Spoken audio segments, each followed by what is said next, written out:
हाँ, अभी नेक्स्ट अपन artificial sweetener पढ़ रहे हैं।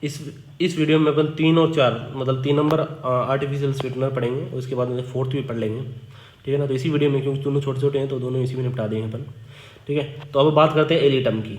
किसकी? एलाइटम या एलिटम की। तो वास्तव में नेक्स्ट स्वीटनर होता है एस्पार्टम के बाद में। पहला सेक्रेन आया, दूसरा एस्पार्टम हो गया, तीसरा एलिटम आ गया। एलिटम की स्ट्रक्चर नीचे दे रखी है तो ये ज़्यादा इंपॉर्टेंट है नहीं है, फिर भी एक बार के लिए ध्यान दे लेना। कितने एमाइड बॉन्ड है वो गिन लेना। एक वो एमाइड बॉन्ड ये रहा, दूसरा एमाइड बॉन्ड ये रहा, ठीक है ना। और 2 तो दिख रहे हैं मेरे को, 2 एमाइड बॉन्ड है, ठीक है, और डाई एमाइड बॉन्ड है, ठीक है। तो ये इतना ही डिटेल में नहीं पूछने वाला, फिर भी स्ट्रक्चर दे रखी है एनसीईआरटी में तो थोड़ा सा देख लेना सुपरफिशियली। इसके बारे में चीज़ें वो जो कि क्या क्या चीज़ें हैं वो याद रखने वाली है, वो देख लेते हैं। तो ये देखना, इसके लिए पहली बात ये याद रखनी कि हाई पोटेंसी ऑफ स्वीटनर।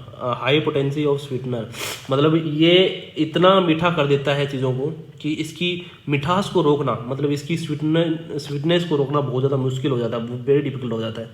जैसे मान के चलो कि एलिटम होता है, अब पूछ ले कि सबसे ज़्यादा मीठा कौन बनाता है, तो कौन सा आर्टिफिशियल स्वीटनर होता है जो सबसे ज़्यादा मिठास पैदा करता है, तो याद रखना एलाइटम या एलिटम। देखो इसकी हाई पोटेंसी होती है स्वीटनिंग की, है ना। तो हाई पोटेंसी स्वीटनर, है ना, मोर स्टेबल देन एस्पार्टम। ये एस्पार्टम से बहुत ज़्यादा स्टेबल होता है, ठीक है ना। फिर बात करें control of sweetness of food is difficult while using it. जब इसको यूज़ किया जाता है तो इसकी स्वीटनेस को कंट्रोल करना बहुत ज़्यादा डिफ़िकल्ट होता है। तो याद रखना एलाइटम, है ना, एलाइटम। तो एलाइटम या एलिटम वास्तव में इसकी स्वीटनर इतना ज़्यादा मीठा होता है कि इसकी स्वीटनिंग को कंट्रोल करना बहुत ज़्यादा मुश्किल हो जाता है। इसके बाद में नेक्स्ट आर्टिफिशियल स्वीटनर पढ़ने वाले हैं अपन सुक्रालोज के लिए सिंपल सी बात याद करना, सुक्रोज में क्या होता है, सुक्रोज याद रखें, सुक्रोज के अंदर याद रखना, सुक्रोज के अंदर क्या होता है, ग्लूकोज होता है और होता है फ्रक्टोज, है ना, ग्लूकोज एंड फ्रक्टोज। ये तो रहा 6 मेंबरिंग, 1 2 3, है ना। देखो कार्बन कितने हैं, 1 2 3 4 5 6 कार्बन है, तो ये हो गया ग्लूकोज की साइक्लिक स्ट्रक्चर है। ये अपन अगले चैप्टर में पढ़ेंगे। ये फ्रक्टोज है, ठीक है ना। ये फ्रक्टोज होता है 5 मेंबर, है ना, और ग्लूकोज होता है 6 मेंबर।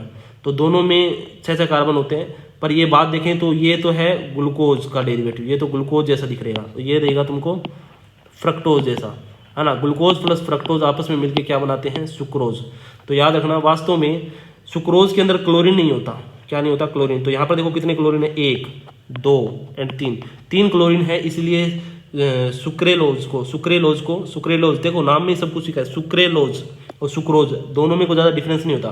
तो सुक्रालोज या सुक्रेलोज को क्या किया जाता है, वास्तव में सुक्रालोज होता है वो सुक्रोज का ही डेरिवेटिव होता है। सुक्रालोज और सुक्रोज में क्या डिफरेंस होता है, तो सुक्रालोज में 3 क्लोरीन एक्स्ट्रा होते हैं। क्या होते हैं, 3 क्लोरीन एक्स्ट्रा होते हैं। तो वास्तव में ये क्या होता है, try chloro derivative of sucrose का ट्राई क्लोरी डेरिवेटिव होता है।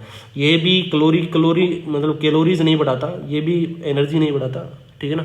ये चीज़ याद रखना है। तो वास्तव में सुक्रालोज और सुक्रोज में क्या डिफरेंस होता है, तो सुक्रालोज में 3 क्लोरीन ज़्यादा होते हैं, है ना। तो try chloro derivative of sucrose है, ठीक है ना। अपीयरेंस और टेस्ट होता है वो किस जैसा ही होता है, शुगर जैसा ही होता है, मतलब सुक्रोज जैसा ही होता है, ठीक है ना। इसका अपीयरेंस और टेस्ट दोनों एक जैसे होते हैं। स्टेबिलिटी एट कुकिंग टेम्परेचर, ये क्या होता है, स्टेबल होता है कुकिंग टेम्परेचर पे, ये स्टेबल होता है, इसलिए इसका यूज सबसे ज़्यादा किया जाता है, मतलब खाने बनाने के टाइम में इसमें, ठीक है ना। और डज नॉट प्रोवाइड एनर्जी, और ये एनर्जी नहीं देता। तो सुक्रालोज की बात याद करें तो सुक्रालोज वास्तव में सुक्रोज का ही डेरिवेटिव होता है। इसमें 3 क्लोरीन होते हैं। ये सुक्रोज जितना ही मीठा होता है लगभग, है ना, उसके टेस्ट में उतना ही होता है ना। ये कुकिंग टेम्परेचर भी स्टेबल होता है और does not provide any energy, इसलिए इसको आर्टिफिशियल स्वीटनर के अंदर कंसिडर करते हैं। ये दोनों के दोनों स्वीटनर हो गए। ये आर्टिफिशियल स्वीटनर तुम्हारे खत्म हो गए हैं फूड एडिटिव के अंदर, ठीक है ना। अब आगे बात करेंगे अपन।